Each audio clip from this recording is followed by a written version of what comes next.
जय हिंद साथियों, आप सभी का स्वागत है हंटर एसएससी पर। जैसा कि आप सभी को पता है, दिल्ली पुलिस का एग्जाम हुआ था 18 सितंबर की। जो एनालिसिस वीडियो है पूरी जीके जीएस की मैंने अपलोड कर दी है, ठीक है। और 19 तारीख का मैं आज अपलोड कर रहा हूं।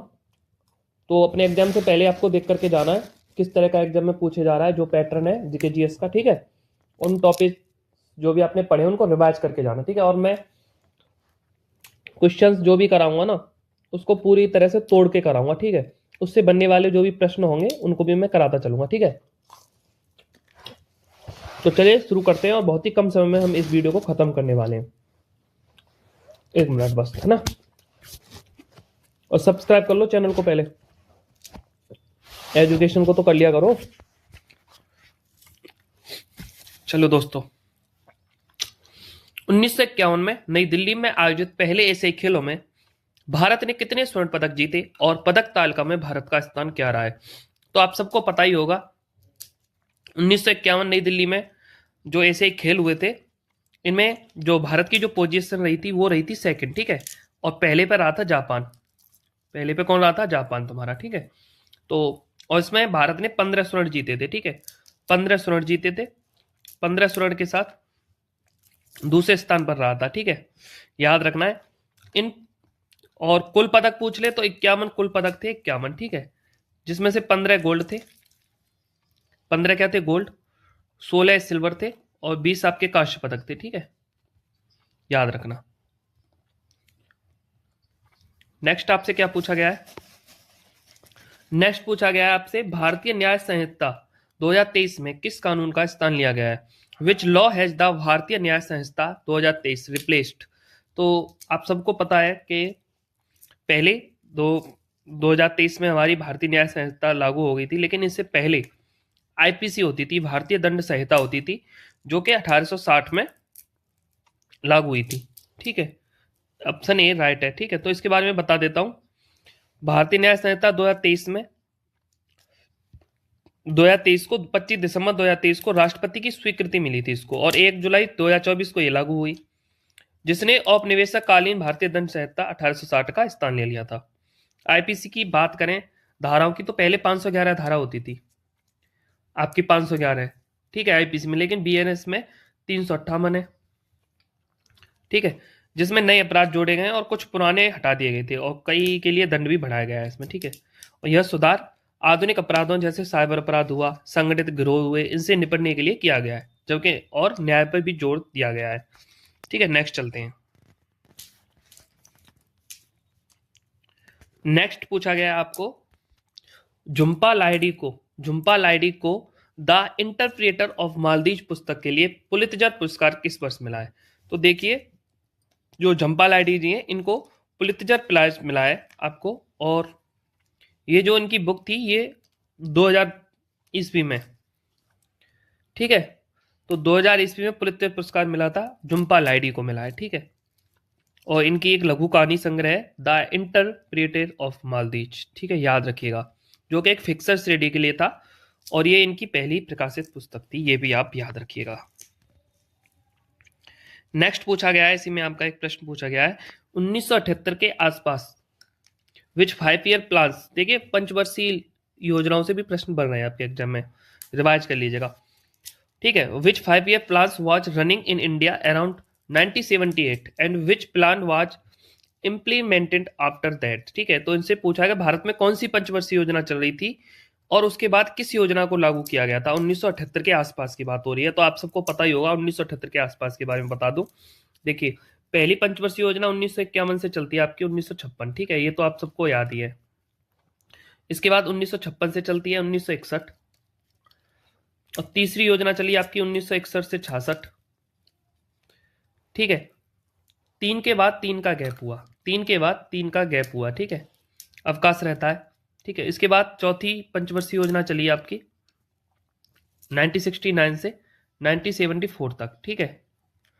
और इसके बाद ही तुरंत बाद पांचवी चल रही थी, पांचवी ही आपकी पूरी नहीं हुई, ठीक है, क्योंकि जनता पार्टी की सरकार आ जाती है बीच में, तो ये 1974 से और 1978 तक ही रुक जाती है, जबकि 79 तक का प्लान था, ठीक है। ये पांचवी थी हमारी, ये आप सबको पता ही होगा। तो आप सबको मैं बता देता हूं, पांचवी पंचवर्षीय योजना 1974-78 चली, मैंने आपको बताया, और यह योजना मूल रूप से 79 तक थी। ठीक है, लेकिन बीच में क्या होता है, 1977 में राजनीतिक परिवर्तन के बाद एक नई पार्टी आ जाती है, जनता पार्टी की सरकार बन जाती है, यानी कि मोरारजी देसाई जी के नेतृत्व में बनती है। ठीक है, और इस योजना के समय से एक वर्ष पहले ही 1978 में इसको समाप्त कर दिया जाता है। ठीक है, और 1978 से 1900 के बीच रोलिंग प्लान आता है। तो पांचवी योजना को समाप्त करने के बाद जनता सरकार ने रोलिंग प्लान यानी कि जो अनुबंध योजना थी वो पेश की, और इसे जनता पार्टी की अपनी छठी योजना 1978-83 के रूप में भी जाना जाता है। ठीक है, लेकिन 1980 में कांग्रेस सरकार की वापसी के बाद इसे रद्द कर दिया गया और एक नई आधिकारिक छठी पंचवर्षीय योजना शुरू की गई। तो पंचवर्षीय योजना 1978 में खत्म हो जाती है। तो क्या आता है, छठी पंचवर्षीय योजना इसको बुलाते थे हम। 1978 के आसपास की बात करें तो रोलिंग और रोलिंग प्लान भी इसी में रहा था। ठीक है, तो आप इसको याद रखिएगा, ऑप्शन सी, छठी पंचवर्षीय योजना and rolling plan, 5 year plan. अब आप सबको कह रहे होंगे कि 5 भी लगाओ, लेकिन मैं आपको बता रहा हूँ 1978 में ये समाप्त कर दी गई थी। ठीक है, इसके बाद छठी पंचवर्षीय ही योजना चालू हो गई थी, जिसको हम अनवर्त काल बोल रहे हैं ना, 2 वर्ष का। ये भी इसके बीच में इसको तब बोलते हैं क्योंकि 2 वर्ष सरकार फिर चेंज हो गई थी, कांग्रेस आ गई थी, फिर से स्टार्ट हो गया। तो आपको ध्यान रखना है, ये थोड़ा डीप में पढ़ के जाना पंचवर्षीय योजना। मुख्य उद्देश्य क्या था पांचवी योजना का, मैं बता देता हूँ। मुख्य नारा था गरीबी हटाओ। ठीक है, और रोलिंग प्लान का विचार गुन्नार मेडल द्वारा दिया गया था, जिसका उद्देश्य था वार्षिक आधार पर लक्ष्यों की समीक्षा और संशोधन करना होगा। ठीक है, चलिए नेक्स्ट चलते हैं। इसमें देखिए छठा भी या पांचवा, आप दोनों को देखिए, ये अभी डाउट में भी है, फिर भी 6 रख रही है आप। दूसरे पर फिर आपका पंचवर्षीय योजना पांचवी थी 1978 तक, ये आप चेक कर लेना एक बार। ठीक है, अपने हिसाब से। फिर भी नेक्स्ट क्या पूछा था, छऊ नृत्य भारत के किन राज्यों में बनाया जाता है। छऊ नृत्य भारत के किन राज्यों में बनाया जाता है और इसके 3 प्रमुख प्रकार कौन से। तो आप सबको पता है, छऊ नृत्य को ही अर्धशास्त्रीय नृत्य कहते हैं। ठीक है, याद रखिएगा, अर्थशास्त्रीय नृत्य किसको कहते हैं, छऊ नृत्य को। ये 3 राज्यों में बनाया जाता है। पुरुलिया आपका पश्चिम बंगाल में बनाया जाता है। ठीक है, मयूरभंज उड़ीसा में, और सरायकेला झारखंड में बनाया जाता है। ठीक है, याद रखिएगा। तो ऑप्शन बी इज राइट है आपका। इसमें कुछ चीजें और बता देता हूँ। मयूरभंज, इसमें जो है, जो पुरुलिया हुआ और सरायकेला हुआ, ठीक है, इसमें मुखौटा का प्रयोग करते हैं, लेकिन मयूरभंज में मुखौटा का प्रयोग नहीं होता है। और ये भी याद रखिएगा, इसको 2010 में, छऊ नृत्य को 2010 में क्या हुआ था, अमूर्त सांस्कृतिक विरासत, यूनेस्को की अमूर्त सांस्कृतिक विरासत में शामिल कर लिया गया था 2010 में। ये भी आप पॉइंट याद रखिएगा। ठीक है, नेक्स्ट चले। नेक्स्ट पूछा है, वर्तमान के जो भारत के केंद्रीय दूरसंचार मंत्री हैं, जो कैबिनेट मंत्री हैं, और संचार मंत्रालय के राज्य मंत्री कौन है। ठीक है, तो यूनियन मिनिस्टर ऑफ कम्युनिकेशंस पूछा है इसने, कैबिनेट मिनिस्टर में, and ministry of state of communication in India पूछा है इसने। तो पता ही होगा आपको, ये हैं आपके ज्योति आदित्य एम सिंधिया। ठीक है, ये आप भी याद रखिएगा। और दूसरे थे आपके चंद्रशेखर पेम्मासानी। ये पॉइंट आप याद रखिएगा। ठीक है, यहां भी मैंने मेंशन कर रखा है, केंद्रीय दूरसंचार मंत्री वर्तमान में ज्योति आदित्य एम सिंधिया हैं। ठीक है, भारत के केंद्रीय संचार मंत्री हैं, जून 2024 से इस पद पर कार्यरत हैं। ठीक है, और संचार राज्य मंत्री की बात करें तो ये डॉक्टर चंद्रशेखर पेम्मासानी है, वर्तमान में संचार मंत्रालय में राज्य मंत्री के रूप में कार्य कर रहे हैं। ठीक है, नेक्स्ट आपसे पूछा गया है, जुलाई 2025 में गोवा के 22वें राज्यपाल के रूप में किसे नियुक्त किया गया है। तो देखिए, जुलाई 2025 में 22वें राज्यपाल के रूप में आपको पुष्पापति अशोक गजपति राजू को नियुक्त किया गया है।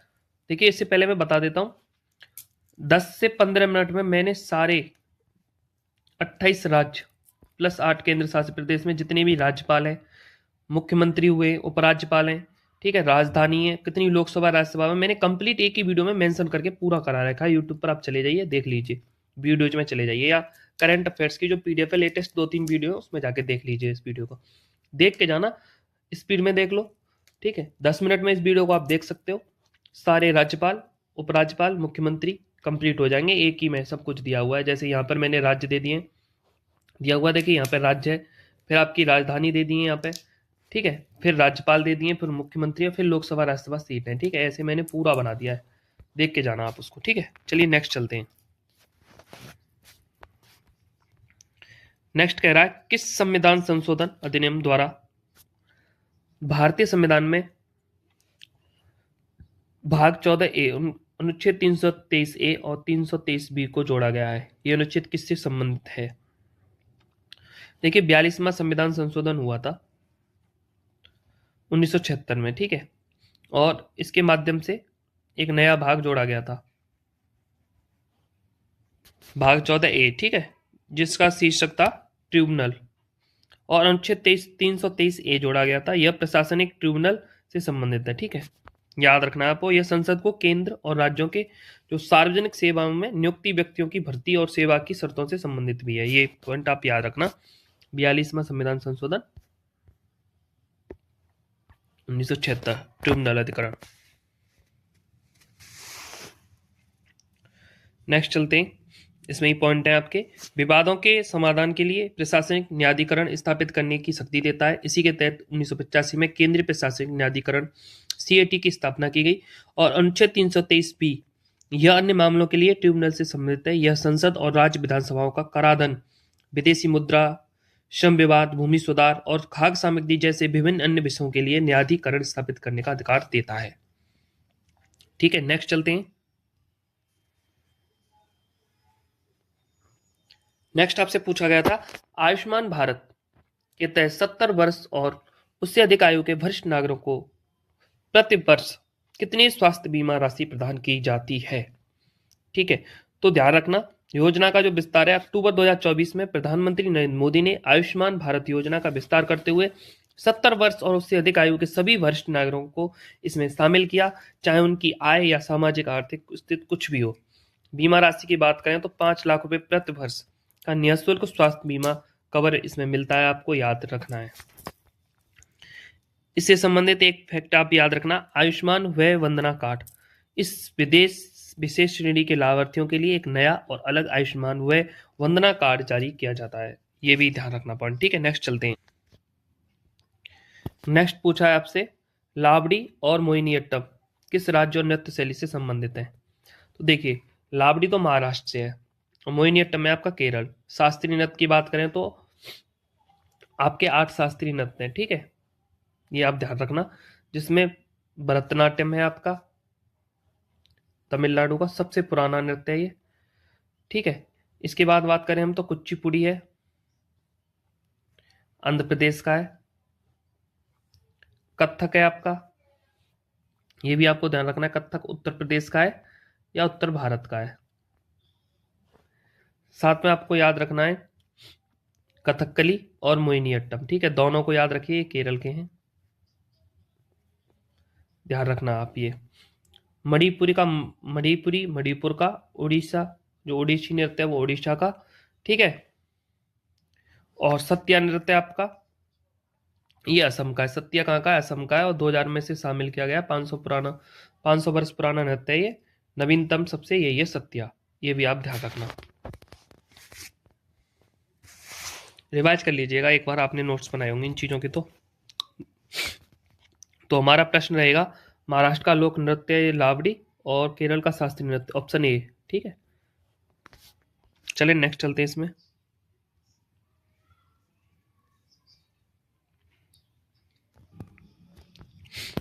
नेक्स्ट पूछा गया है अंतर्राष्ट्रीय बुकर पुरस्कार 2024 किसे और किस पुस्तक के लिए प्रदान किया गया था तथा इस पुरस्कार को जीतने वाली पहली हिंदी लेखक कौन थी? तो आप सभी को पता है पहली हिंदी लेखिका तो हमारी थी, ऑप्शन का है गीतांजलि श्री।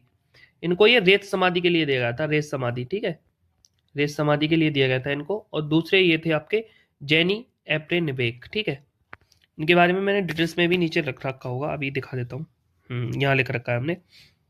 अंतर्राष्ट्रीय बुकर पुरस्कार 2024 जर्मन जो लेखिका हैं जेनी एप्रेनबेक को उनकी पुस्तक कैरोस के लिए प्रदान किया गया था, जिनकी अंग्रेजी अनुवाद माइकल हॉफमैन ने किया था। और यह पुरस्कार जीतने वाली पहली हिंदी लेखिका गीतांजलि श्री थी, जिन्हें 2022 में उनकी पुस्तक रेत समाधि के लिए सम्मान मिला था, ठीक है, याद रखिएगा ये पॉइंट। ये देखिए क्या कह रहा है, प्रश्न कह रहा है what was India performance in the 2010 Asians games 2010 के एशियाई खेलों में ग्वांगजू जो चीन में भारत का प्रदर्शन कैसा था और भारत ने कुल कितने पदक जीते थे, ये आपसे पूछा है। ठीक है, तो देखिए 16वें एशिया खेल में बात करें तो 2010 में चीन के जो ग्वांगजू में आयोजित किया गया था ये। पदक तालिका की बात करें तो भारत ने इन खेलों में अपना उस समय तक का सर्वश्रेष्ठ प्रदर्शन किया। 2018 और 2023 के खेलों से पहले भारत ने कुल 65 पदक जीते, जिनमें 14 स्वर्ण थे, ठीक, 14 गोल्ड, 17 सिल्वर और 34 ब्रॉन्ज शामिल थे। रैंकिंग की बात करें तो पदक तालिका में भारत 6वें स्थान पर था।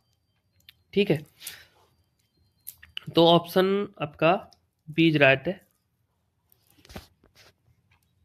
नेक्स्ट है, इसमें पूछा गया आपका, नेक्स्ट आपसे क्या पूछा है, भारत में असिस्टेंट सब इंस्पेक्टर एएसआई के पद पर सीधी भर्ती या नियुक्ति मुख्य रूप से किन संस्था द्वारा की जाती है।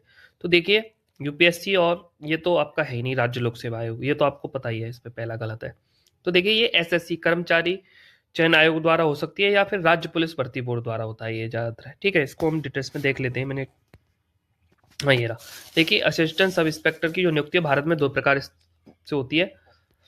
पहला दे रखा है मैंने सेंट्रल लेवल और दूसरा है स्टेट लेवल। ठीक है, तो सेंट्रल लेवल में बात करूँ तो दिल्ली पुलिस और केंद्रीय सशस्त्र पुलिस बलों जैसे बीएसएफ, सीआईएसएफ, सीआरपीएफ, आईटीएफ में एएसआई और एसआई के पदों के लिए कर्मचारी चयन आयोग एसएससी द्वारा परीक्षा आयोजित की जाती है।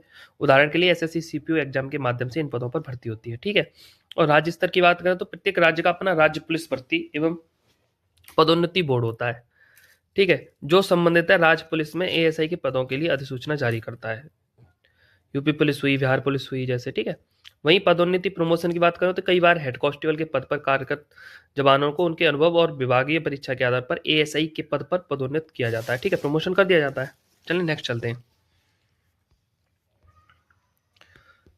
आपसे पूछा गया खानवा का युद्ध कब और किन के बीच लड़ा गया और इसका जो अंतिम परिणाम था वो क्या था। देखिए खानवा का युद्ध 16 मार्च 1527 को लड़ा गया था। यह पानीपत का पहले युद्ध के बाद बाबर द्वारा लड़ा गया दूसरा बड़ा युद्ध था, यह आपको ध्यान रखना है। और स्थान था इसके युद्ध राजस्थान के भरतपुर के पास खानवा नामक स्थान पर हुआ था। और यह युद्ध मुगल शासक बाबर और मेवाड़ के जो राजपूत राजा राणा सांगा थे उनके मध्य हुआ था। राणा सांगा के साथ कई अन्य राजपूत राजा थे, महमूद लोदी जैसे अफगान शासक भी शामिल थे इसमें। इस युद्ध में बाबर की जीत हुई थी। बाबर की बेहद बेहतर सैन्य रणनीति और तोपखाने का प्रयोग ने राजपूत सेना पर भारी बढ़त दे दी थी, यानी कि इसमें राणा सांगा हार गए थे। और इस जीत के बाद बाबर ने गाजी की उपाधि धारण की थी, याद रखना, खानवा के युद्ध के बाद। तो बाबर और राणा सांगा के बीच हुआ था, बाबर की जीत हुई थी, ध्यान रखना, ऑप्शन बी था। चले नेक्स्ट चलते हैं। नेक्स्ट पूछा है आपसे, हर्षचरित पुस्तक के लेखक कौन है और यह पुस्तक मुख्य रूप से किसके जीवन और शासनकाल से संबंधित है। देखिए हर्षचरित की रचना 7वीं शताब्दी में बाणभट्ट द्वारा की गई थी। ठीक है, और बाणभट्ट सम्राट जो हर्षवर्धन है इनके दरबारी कवि थे। और इस पुस्तक में भारतीय इतिहास में संस्कृत का पहला ऐतिहासिक जीवनी ग्रंथ माना जाता है इसको। इसमें बर्धन वंश के इतिहास और राजा हर्षवर्धन के जीवन, उनके राज्यरोहण और उनके शासन का विस्तृत वर्णन है, पूरा वर्णन दिया गया है।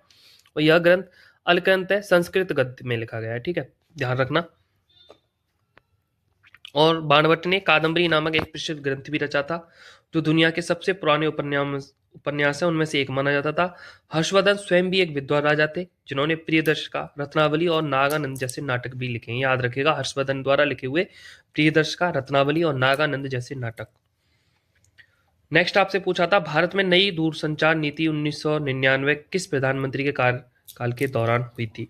तो देखिए भारत में पहली दूरसंचार नीति 1994 में आई थी, लेकिन क्षेत्र में तेजी से हो रहे बदलावों के कारण अटल बिहारी वाजपेयी सरकार ने 26 मार्च 1999 को नई दूरसंचार नीति 1999 यानी कि एनटीपी को मंजूरी दे दी थी। किसने? अटल बिहारी वाजपेयी की सरकार ने। और इसमें जो परिवर्तन हुआ था, इस नीति का सबसे महत्वपूर्ण क्रांतिकारी कदम दूरसंचार ऑपरेटरों के लिए निश्चित लाइसेंस शुल्क, फिक्स्ड लाइसेंस फीस, ठीक है, मॉडल को बदल कर राजस्व साझाकरण यानी कि रेवेन्यू शेयरिंग मॉडल में बदलना था।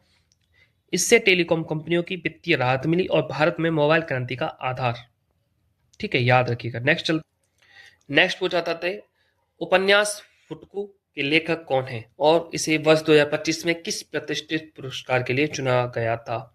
तो देखिए जो वुडकू के ऑथर है उसके बारे में पूछा है और नोबेल के बारे में पूछा गया है। ठीक है, तो आपको बता दूं, वुडकू बंगाली लेखक मनोरंजन मनोरंजन व्यापारी का उपन्यास है जो 2025 में अंतर्राष्ट्रीय बुकर पुरस्कार के लिए शॉर्ट लिस्ट या लॉन्ग लिस्ट में चुना गया था। ठीक है, इस पुस्तक का बंगाली से अंग्रेजी में अनुवाद बी रामास्वामी द्वारा किया गया है, ये भी आपको ध्यान रखना है। ठीक है, और भारत में रोलिंग प्लान, बात करें हम रोलिंग प्लान अनुवर्त योजना सिस्टम कब शुरू किया गया और इसे लागू करने का मुख्य कारण क्या रहा। तो देखिए, मैंने भी आपको बताया था, भारत में रोलिंग प्लान शुरू हुआ था 1978-80 के बीच लागू हुआ था। जनता पार्टी की सरकार आ जाती है बीच में, ठीक है, फिर 2 साल बाद फिर से कांग्रेस की पार्टी आ जाती है। तो आप सबको इसको मैंने बता ही दिया था अभी। तो शुरुआत का कारण था 1977 में सत्ता में आई जनता पार्टी। तो ऑप्शन में क्या गया है, आर्थिक मंदी के रोकने के लिए, नियोजन में लचीलापन और राजनीति के परिवर्तन के कारण। ठीक है, बी ऑप्शन बिल्कुल सही है आपका इसमें। ठीक है, राजनीति के परिवर्तन के कारण। नेक्स्ट चलते हैं, कुछ पॉइंट याद रखिएगा। रोलिंग प्लान की जो अवधारणा है वो स्वीडिश अर्थशास्त्री गुन्नार मिडल द्वारा दी गई है और इस प्रणाली का मुख्य उद्देश्य नियोजन से लचीलापन लाना था, जिसमें योजना के लक्ष्यों और आवंटनों की हर साल समीक्षा की जाती थी और अगले वर्ष के लिए उन्हें संशोधित किया जाता था। इसका जो मुख्य ध्यान था वो रोजगार सृजन और कृषि व लघु उद्योगों को बढ़ावा देना था। 1980 में कांग्रेस सरकार की वापसी के साथ ही इसे रद्द किया गया और पुनः छठी पंचवर्षीय योजना 1980-85 तक शुरू की गई। पंचवर्षीय योजना मैंने यहाँ तक बता दी थी आपको, छठी तक। छठी आपकी छठी चली थी 1980 से 85 तक, सातवीं 85 से 90 तक, फिर 2 साल का अवकाश रहा। ठीक है, याद रखना। फिर 8 से 92 से 97, आठवीं। नौवीं पंचवर्षीय योजना चली आपकी 97 से 2002। ठीक है, 10वीं 2002 से 2007, 11वीं चली 2007 से 2012। ठीक है, ऐसे याद रखना आप। चलिए नेक्स्ट चलते हैं हम अब। विश्व का सबसे बड़ा डेल्टा कौन सा है, ये पूछा गया आपसे। विश्व का सबसे बड़ा डेल्टा कौन सा है और यह किन प्रमुख नदियों के संगम द्वारा निर्मित होता है। तो देखिए, सबसे बड़ा डेल्टा गंगा ब्रह्मपुत्र डेल्टा, ठीक है, जिसको हम सुंदरवन डेल्टा या बंगाल डेल्टा भी कहते हैं, जो भारत और बांग्लादेश में फैला हुआ है और दुनिया के सबसे उपजाऊ क्षेत्रों में से एक है, जो गंगा ब्रह्मपुत्र और मेघना नदी के संगम में बनता है। कौन सा डेल्टा, सुंदरवन डेल्टा। ठीक है, याद रखना, गंगा और ब्रह्मपुत्र नदी पर बनता है। नेक्स्ट पूछा गया था आपको, इसमें एक क्वेश्चन पूछा आपको कि असमिया भाषा के लिए वर्ष 2024 का साहित्य अकादमी पुरस्कार किसे और उनकी किस कृति पुस्तक के लिए प्रदान किया गया है। ठीक है, तो देखिए, असमिया के लिए प्रतिष्ठित जो लेखक रहे हैं आपके वो थे बिमल मजूमदार। ठीक है, इनको 2024 के लिए साहित्य अकादमी पुरस्कार के लिए चुना गया है, ध्यान रखना, असमिया के लिए। एक और बात, वीडियो जिन्होंने अंत तक देखी है ना, जिस भी स्टूडेंट से मैं बता रहा हूँ, उसके लिए तो रामबाण है पूरा का पूरा। ये भी मैंने 10 मिनट में करा रखा है, जितने भी साहित्य अकादमी पुरस्कार है ना, ये भी मैंने उसी प्लेलिस्ट में आपके पढ़े हैं, देखिए जाके, करंट अफेयर्स वाली में 3-4 वीडियो, उनमें आपको साहित्य अकादमी पुरस्कार मिल जाएंगे। 10 मिनट में करा रखा है पूरा, हिंदी में किसको मिला है, अंग्रेजी में किसको मिला है, सब करा रखा है मैंने पूरा। ठीक है, तो जरूर देख के जाइए ये। ठीक है, बहुत अच्छा करा रखा है। चैनल को आप सब्सक्राइब कर लो, सबसे पहले कर लो, यही भाईचारा अपना और तुम्हारा, हमारा और आपका। ठीक है, इसमें नेक्स्ट आप ध्यान रखना, इनका जो उपन्यास था वो था कालो मानूर देश। ठीक है, ये ध्यान रखना आपको, कालो मानूर देश। मैंने ये उपन्यास भी सबके लिखवा रखे, उसमें ध्यान रखना। और साहित्य अकादमी पुरस्कार की बात करूं तो ये भारत का एक प्रमुख साहित्यिक सम्मान है, जो साहित्य अकादमी द्वारा प्रतिवर्ष 24 भाषाओं को सब्सिट्यूट कृतियों को दिया जाता है। 22 आपकी संविधानी भाषा हो गई, ठीक है, एक अंग्रेजी और शायद एक राजस्थानी है आपकी। इस पुरस्कार के तहत विजेता को एक उत्कीर्ण ताम्र फलक, शॉल और 1 लाख रुपए की नगद राशि प्रदान की जाती है, ध्यान रखना। चले नेक्स्ट देखिए, नेक्स्ट क्या पूछा आपसे। नेक्स्ट पूछा है, भारत सरकार के संसदीय कार्य मंत्रालय द्वारा संचालित राष्ट्रीय युवा संसद योजना के अंतर्गत कक्षा 6 से 8 के छात्रों के लिए कौन सी विशिष्ट योजना शुरू की गई है। योजनाओं की वीडियो भी मैं डाल दूंगा, ठीक है, टेंशन फ्री रहना, डाल दूंगा, आप इसे देखो, 1-2 दिन में डाल दूंगा वो वीडियो। योजना की 10-12 मिनट की बनाऊंगा बस, छोटी सी, सारी योजना कंप्लीट आपकी। ठीक है, तो देखिए, संसदीय कार्य मंत्रालय ने राष्ट्रीय युवा संसद योजना के दायरे को बढ़ाते हुए प्राथमिक और उच्च प्राथमिक स्तर के छात्रों को जोड़ने के लिए बाल संसद की शुरुआत की है। ये विशेष रूप से कक्षा 6 से 8 के छात्रों के लिए डिजाइन की गई है। किशोर संसद यानी कि यह कक्षा 9 से 12 के छात्रों के लिए। और तरुण संसद की बात करें तो यह विश्वविद्यालय और कॉलेज स्तरों के छात्रों के लिए आयोजित की जाएगी। ठीक है, तो इसमें पूछा गया भारत सरकार संसदीय मंत्रालय ने राष्ट्रीय बाल संसद द्वारा 6 से 8 के छात्रों के लिए कौन सी विशिष्ट योजना शुरू की है। तो देखिए, ये की गई है आपकी युवा संसद योजना। ठीक है, दायरे को बढ़ाते हुए प्राथमिक स्तर के जोड़ने के लिए बाल संसद द्वारा। ठीक है, तो इसमें हमारी क्लास खत्म होती है। हाँ, इसका आंसर लगा लीजिए सीधा। तबीयत खराब है मेरी थोड़ा। वीडियो को लाइक कर दीजिए, प्लस सब्सक्राइब भी चैनल को। ठीक है, ये आपका काम है भाईचारा निभाने का। तो चलिए, ऐसे ही हंटर एसएससी पर और सारी वीडियो आएंगी आपके लिए। शुरुआत है, मैं भी सीखने की उम्र में हूँ, आपको बता दूँ।